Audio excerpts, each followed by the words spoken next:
How you doing, everyone? Welcome to this episode of the Cajun Conservative Show. Hope you had a good weekend. Hope you're having a good day wherever you're listening from.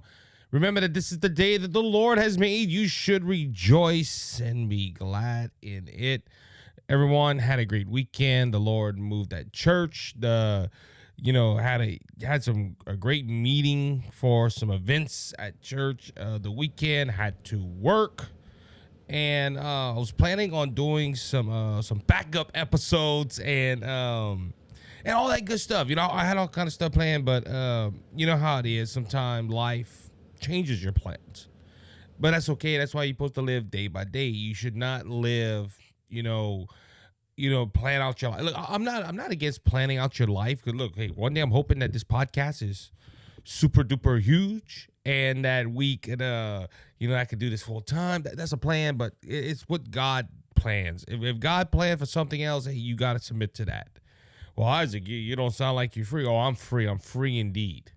I just let my Lord and King make my decisions. See, a lot of people stress out. Oh, I can't back my phone. I can't. What's gonna happen in this world? Hey, I got King Jesus. He makes the decisions for me. But anyway, great weekend. Hope you had a great weekend, and I'm excited that I get to spend a little bit of time with you, and I hope your week is great. I hope this is the greatest week or one of the greatest weeks ever in your life. Just remember, if you can, hit the subscribe button and the follow button, depending on the platform you are listening on. I have a super duper exciting announcement coming up at the end of the show, so stay tuned for that, and we're gonna we got some great things going on here at BJS Media.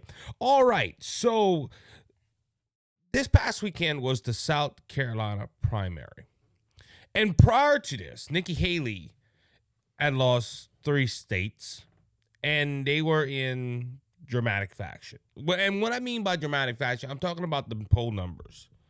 In New Hampshire, where she had help, and a lot of people's like, well, hold on, this is a Republican primary. How dare you say we're Democrats? Hold on. Before the deadline, the Nikki Haley camp was asking Democrats to switch over to Republican, and they could do that. We do this in Louisiana, okay? Louisiana has a closed presidential primary. We're working towards having closed primaries where it's just Republicans making the decision, and even that, the last legislation, they got what they could get, the conservatives.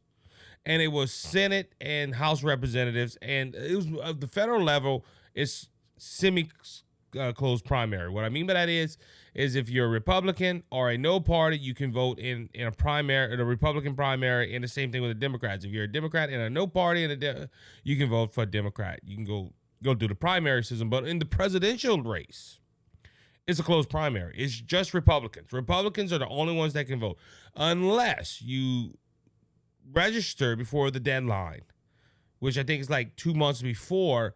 You can switch your party. Then the day right after you vote, you go and vote for the Republican or the Democrat. Like me, if I see somebody that I like that's a Democrat, but I can't vote for them, I can go switch over to Democrat, and the next day go right back to Republican.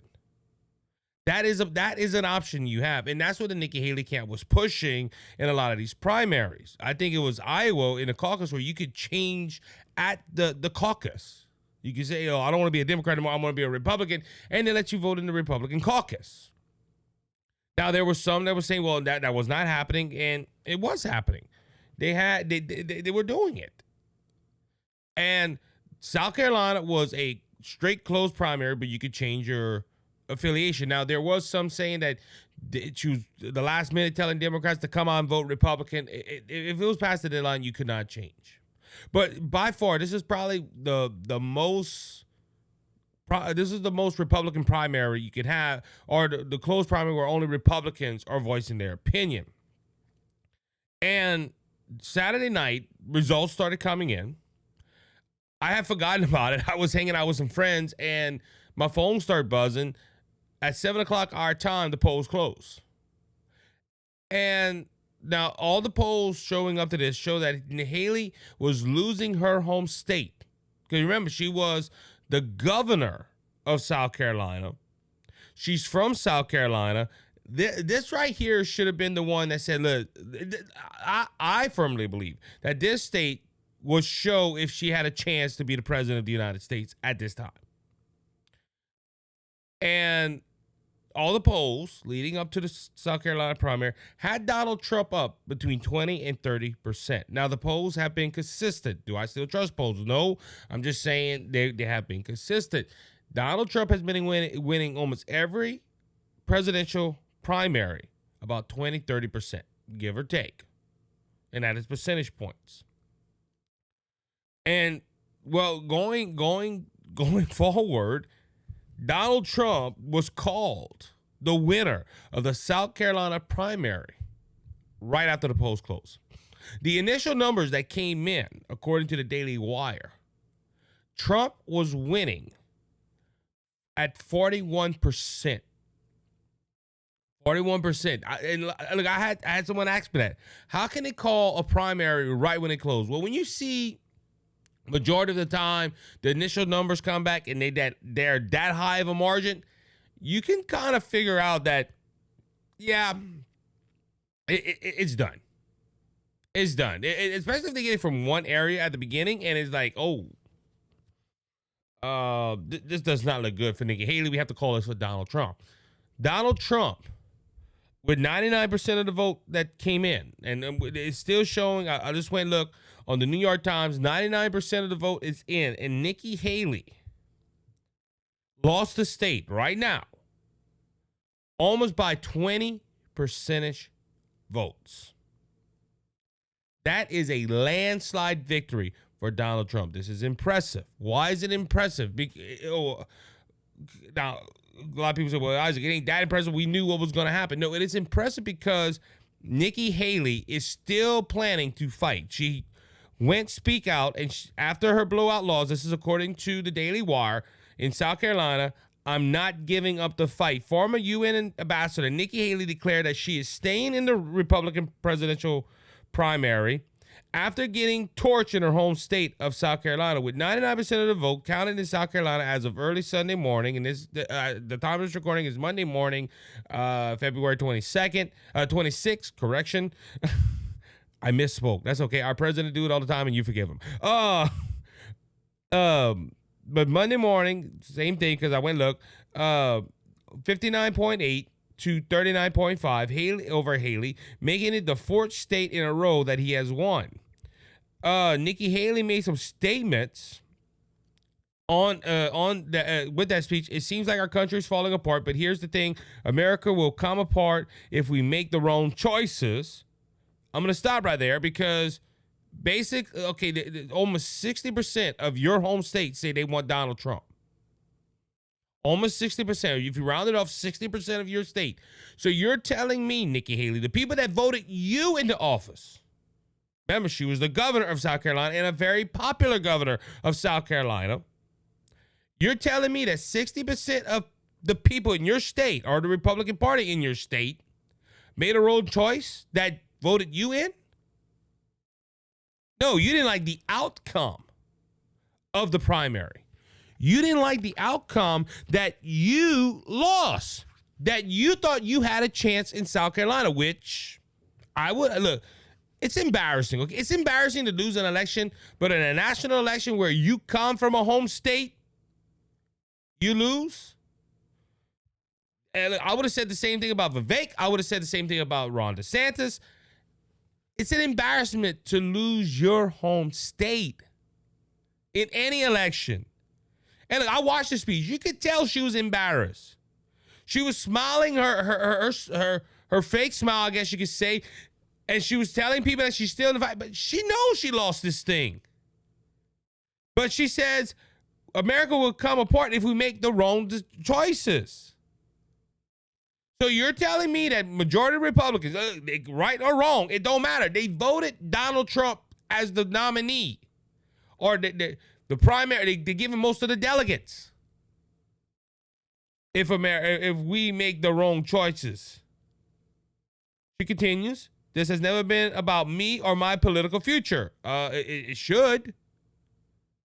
You think you could do the best? You think you could do the better job? Donald Trump thinks he could do the better job, and he has proven he has done the better job when he was the president of the United States.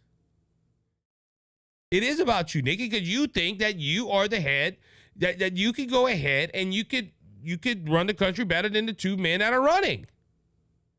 And my political future. Yeah, you want to be president. We need to beat Joe Biden in November, Haley told a group of supporters after the primary results was announced. I don't believe Donald Trump can beat Joe Biden. Nearly every day, Trump drives people away, including with his comments just yesterday, today in South Carolina. We're getting around 40% of the vote, and that's about what we got in New Hampshire, too. See, she didn't mention Iowa. It was worse. Ron DeSantis took second place. She don't want to mention Iowa. I want to address something, though. She says she don't believe Donald Trump can beat Joe Biden. COVID-19 played a big role in the 2020 election. It did. People were at home, and also, like Pennsylvania, waiting 10 days, and after the election, you could still send in your vote. If it was and that was the only standard you had. It had to be post-dated by November, whatever the election was. Well, somebody sitting at their house, they could put that post whatever. There was all kind of stuff, okay? But 2020 played a big role in that election. There was a lot of other things that played a big role in that election. Like I said, I don't trust polls because we got burnt so many times as the Republican Party trusting in polls. We need to do our job. That's basically what I'm saying. Donald Trump in most polls are beating Joe Biden.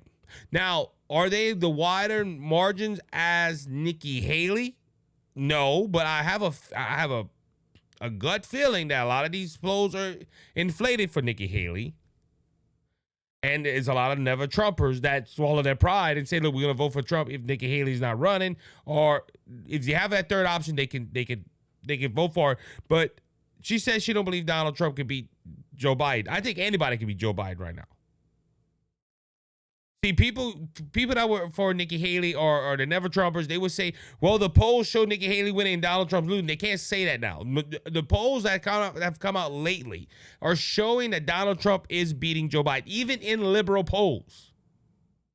Donald Trump is holding a 5-point average. So for Nikki Haley to come out and say, I don't think Donald Trump can beat Joe Biden, it's kind of a bad statement, in my humble opinion. And it also goes to the point, she says she's holding about 40% of the vote.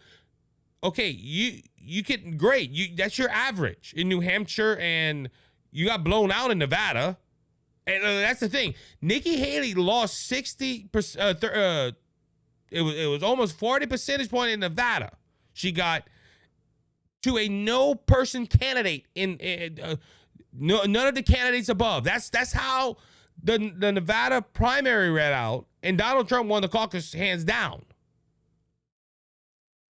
Nikki Haley lost to no one on the ballot at 60-something percentage points. That alone right there is embarrassing, but the losing your home state, it's more embarrassing in my opinion. I'm going to get to that in a little bit. She's saying Donald Trump is driving people away. Who he's driving away? His base is out there voting for him. Who is he shooing off? The established Republicans that don't like him, that know they're going to lose their power, that is being represented by the Nikki Haley camp right now?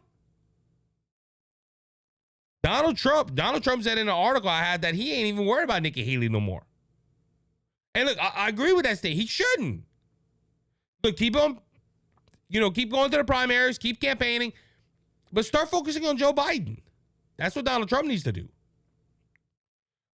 She said that early in the week, no matter what happened in South Carolina, I will continue to run for office. I'm a woman of my word. Haley later added, I'm not giving up the fight with the majority of Americans disapproving of both Donald Trump and Joe Biden. South Carolina has spoken. We're the fourth state to do so. In the next 10 days, another 21 states and territories will speak. They have the right to the real choice, not a Soviet-style election with only one candidate. I have the duty to give them that choice. I'm going to stop right here and then I'm going to move on with some initial thoughts on this. Okay, I agree with her on the states having a choice. If she wants to stay in there and raise their money, hey, go ahead. And if the people want to give her money, go ahead. But what's going to happen after 21 states with half of the country doing their primaries. And look, I predict she's probably going to lose all 21 states. It depends on the state because there might be some more liberal Republicans in more liberal states. We'll have to see. But she made a statement right here. A Soviet-style election. It is not a Soviet-style election. It's a primary. Okay? Well, people have to have a choice. If you want to spend your money, go ahead, spend your money. I'm not going to, I can't stop nobody. But Nikki Haley calling our primary system or people saying she should drop out because they don't see a clear path for her to win is not a Soviet-style election. It's just speaking reality. This is why Ron DeSantis dropped out after coming in second to Donald Trump in Iowa. He saw the numbers. He looked at the map. His campaign looked at it. And look, Ron DeSantis had some problems in his campaign. I'm not going to deny that. But Ron DeSantis was like, there's no path for victory for me. I'm going to step aside and I'm going to back Donald Trump. Vivek was the same way. When Vivek lost in New Hampshire badly, he said, you know what? I'm going to step aside. I'm going to back up Donald Trump. There's no clear victory path. Chris Christie, the most hated Republican probably in the country right now, except to, liberal Republicans, looked at the map and said, there's no clear victory for me to win. Now, he did not endorse Donald Trump and he did not endorse Joe Biden. But I would like to ask Chris Christie who he voted for if they ever had that opportunity after the election. But Chris Christie even saw the numbers. Nikki Haley put all her eggs in South Carolina. She thought if I win South Carolina, I have a shot. But she lost in embarrassment. It lost in an embarrassment fashion. That is embarrassing. Look, I don't care who you are. You lost your home state. You lost. You didn't lose by 1 point, 2 point. Now, look, I can understand if it was 1 point, 2 point, or it was a close election where we could not call it. I would have been like, yeah, okay, she didn't win, but she only lost by she lost by 20 percentage points. That is a landslide. The writing's on the wall. She will not be the president of the United States. I don't know if that's in the back of her mind, that if Donald Trump goes to trial and he goes to jail, that she will be the nominee because people ain't gonna vote for Donald Trump. I'm gonna be at this point. At this point, if Donald Trump goes to jail, he can still run for president. He can't vote for himself, but he can still run for president. Nothing in the Constitution forbids him from doing that. That's why they're riding on this 14th Amendment clause. Donald Trump could be in jail and still run for president, and you know what? People will still vote for him. That's just the bottom line. So Nikki Haley even having this thought that she's going to be the nominee if Donald Trump's in jail. The only way they do that, the only way she becomes the nominee is if Donald Trump would go to jail, and the Republican Party or the Republican Party, the National Republican Committee would go ahead and say, we're stripping Donald Trump of being a Republican. That's really the only way I see Nikki Haley getting in there, and I don't think there's a way to get her out, to go around that. Nikki Haley lost badly in her home state. And look, that's the story. Look, Donald Trump won in impressive fashion. But Nikki Haley is, in my opinion, is delusional. She should step out. And I'm not saying this because I'm just a Donald Trump supporter. I'm just seeing the writings on the wall. But there's still people out there that are delusional, that are saying, hey, Nikki Haley still have a shot. She does not. And look, Super Tuesday is a week from tomorrow. And I believe we're having. I'm gonna have to check my calendar. I thought we had something going on to where we were probably gonna watch Super Tuesday, but the handwriting's on the wall. Nikki Haley should drop out. Nikki Haley should drop out and support Donald Trump. And like she said, the object of this election is to beat Joe Biden. And if the Republican Party is not going to stand up and unite with one another. To do that, guess what? Joe Biden's going to win another 4 years. Because all the stuff that Joe Biden has done, the border crisis, the fentanyl crisis, the high inflation, all this stuff, all the things that Joe Biden has done, you notice the Democrat Party is standing behind him. Even with the latest stuff, like the impeachment stuff, they're still standing behind him. This man refuses to do a Super Bowl interview, which is usually tradition for the president to do. He's not even showing up for liberal things. I'm not liberal media who give him softball questions. He's not showing up. Why? Because he cannot defend his record. And with all that, the Democrat Party is still behind Joe Biden. They're still going to vote Joe Biden in as their nominee. Why? Because they are united, and in my opinion, to destroy the country. Or at least to push a socialistic agenda. They're united behind that. They want that. But the Republican Party is so focused on let's stop Donald Trump instead of stopping the real enemies of this country, the Democrat Party. That they're going to get this. And look, the Republican Party, they have a reputation for, snatching or jumping out of the claws of victory, I think it is, into the claws of defeat. The Republican Party, they're good at messing up a sure win, in my opinion. But Nikki Haley, on that point, Nikki Haley should step out. I think it's over for her. I know we're 4 states in, but an average, it's showing that 60% of Republicans want Donald Trump. Now, we have to ask the question too, what the other 40% is going to do? We need that 40% to vote with Donald Trump to beat Joe Biden. And that's the object that every conservative needs to look at. We need to beat Joe Biden come November. All right, with that being said, that will wrap up the show for today. But before I leave, I'm going to go ahead and do something right here. I'm going to make an announcement.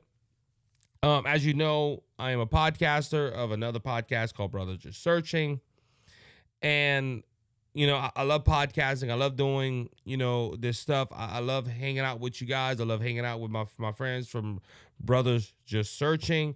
And the announcement is that we have created another podcast here at BJS Media. My wife came up to me the other day, and she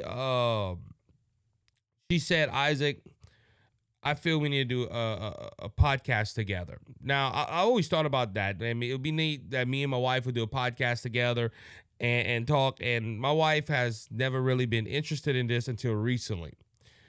And she felt the Lord tell her that, hey, it's time for you and your husband to do a podcast and to talk about marriage, talk about family, talk about parenthood, talk about ministry, and stuff like that. So this Thursday will be the first episode that comes out. We kept it on the wraps because we were trying it out. We're trying to see what's going on, but we made everything. It's available only on Spotify right now, but the first episode will be released on Thursday. After Thursday, that's when I can start putting it out to Apple, Google, Spotify, and probably on Friday I'll let you know if it's available for all them on all them platforms. I know for sure we're going to be on Amazon Music. We're going to be on Spotify. We're going to be on Apple. We're going to go on Google Podcasts. We're going to go on all the platforms we are on now. So the podcast name will be No Longer Two. A spiritual reference. God said that what God is pointing, let a man leave his father and mother. This is in Genesis, Matthew, and also Ephesians. Let a man leave his father and mother and cleave to his wife, and them two shall be no longer two, but be one. And we are no longer two. We are one as a married couple. God put us together. Nobody can separate us. We are one in marriage. So that's why it's called No Longer Two. And me and my wife we've recorded a couple of episodes. We have dove into great conversation, how to honor Christ in a marriage. What does it mean to be one? Our introduction episode just basically talks about what we believe in. And we're having fun. We have other topics lined up. We're already planning on guests. We're planning on having some friends to talk about their marriage and all that good stuff. But God has opened the door for us to make another podcast. No longer two. You can go ahead and check it out. If you have Spotify, just type it in and subscribe and follow. The first episode will be released on Thursday of this week, which I think is the 29th. So pray for us as we go on this new endeavor. Episode 1 will be out Thursday, and I hope you give a listen. It's also going to be on Rumble and on YouTube. Those shows are already uploaded, but you can't watch them until Thursday, and they will be released at the same time as the Cajun Conservative. So if you're listening to the Cajun Conservative, go check out the new podcast right after, if you can't get enough of your good-looking host. With that being said, that will wrap up this show. Thank you, as always, for listening to the show. So until next time, be blessed, be encouraged. Remember, Jesus Christ is King. He's coming back, and he's coming back soon, so don't be faint of heart. Jesus has overcome the world. If you know Jesus, your Lord and Savior, reach out to me at thecajunconservative5@gmail.com, and I'll tell you how to make Jesus your Savior and heaven your home.